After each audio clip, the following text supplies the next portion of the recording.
What's up, guys? Dr. Jared Hall here. I am on my lunch break and I was just sitting around thinking about how in the world I could illustrate the idea of cortical smudging or some of the things that might happen to your brain when you're immobilized or you've been in pain. So, everybody really understands that you lose muscle, you lose bone density, you lose connective tissue strength when you've been immobilized. Everybody knows the term atrophy.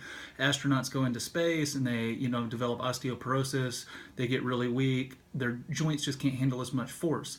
But what people don't realize is that if you've been in pain or you've been injured, a lot of those same changes happen to your body, but they also happen to your brain as well. They happen to your nervous system. And in fact, they actually probably happen a lot faster to your nervous system than they do to your muscles and tendons and bones and cartilage. So, what I wanted to talk about is an idea of a map. So, right here we have a world map. You can see it's a pretty standard world map. You can see the United States, you can see, North America, Africa, Asia, all that sort of stuff. It makes sense. Everybody recognizes this. But imagine now that your arm has been in a sling or you've been in pain and you've immobilized a joint for, 6 weeks, even a year, even 10 years. You haven't been using that joint or that body segment the same.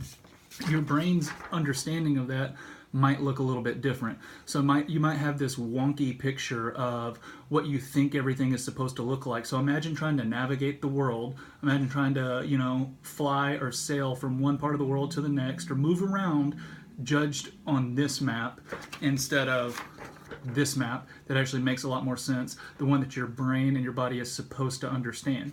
So you can see why immobilization can have effects that are a lot more drastic than just losing muscle strength, just losing bone density, that sort of thing. There's actually a lot of really dramatic effects that happen to your brain and your brain's representation in what's called the somatosensory cortex, or your homunculus man, the guy with the big hands and the big feet and the big nose and lips and that sort of thing. Everybody's seen that picture.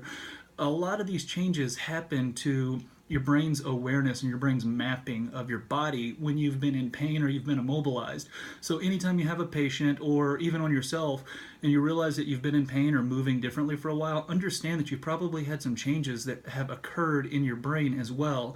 And mindful practice of movement, really paying attention to your body, getting a lot of mirror feedback, maybe doing some 2-point discrimination testing or exercises on that injured body part could actually really help to bring back your control over it and possibly even reduce pain levels. So I know that this is a difficult concept to get down, but hopefully the map illustration helps you guys out. And if you have any questions, post them in the comment section below. Thanks. Have an awesome day.